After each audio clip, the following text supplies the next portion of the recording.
Hi எல்லாருக்கும். இன்னைக்கு காலையில 8:20 ஆயிருச்சு என்னோட காஃபி டைம்க்கு. பசங்க 2 பேரும் தூங்கிட்டு தான் இருக்காங்க. 2 பேரும் தூங்குறத பார்க்கறதுக்கு மனசுக்கு சந்தோஷமா தான் இருக்கு. ஏன்னா, இது உனக்கான நேரம். நீ என்ஜாய் பண்ணு அப்படின்னு என் மைண்ட் சொல்லுது.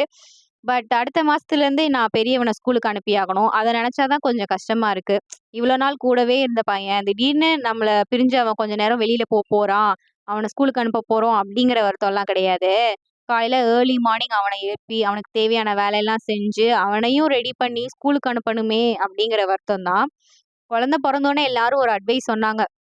அவன ஸ்கூலுக்கு அனுப்புற வரைக்கும் தான் கொஞ்சம் கஷ்டமா இருக்கும். அவன ஸ்கூலுக்கு அனுப்பிட்டா நீ கொஞ்ச நேரம் ஜாலியா இருக்கலாம் அப்படின்னு. பட் இப்ப என்னடான்னா, "நீ இவ்வளோ நாள் பட்டதெல்லாம் கஷ்டம் கிடையாது. இனிமே வரும் பாரு" அப்படின்னு பயமுறுத்துற டோன்லயே சொல்றாங்க. இந்த அட்வைஸுங்கிற பேர்ல நமக்கு தெரிஞ்ச விஷயத்தையே நமக்கு சொல்ல வேண்டியது.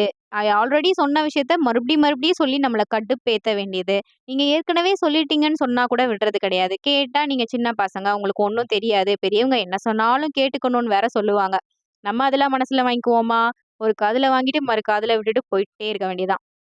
இன்னைக்கு என்னோட காஃபி டைம் வந்து அமரன் படத்துல இருந்து மின்னலேங்கிற சாங்ல தான் ஆரம்பிச்சது. ஆரம்பம் என்னவோ நல்லா தான் இருக்கு. பட் என்ன காஃபிய தான் தனியா குடிக்க முடியல.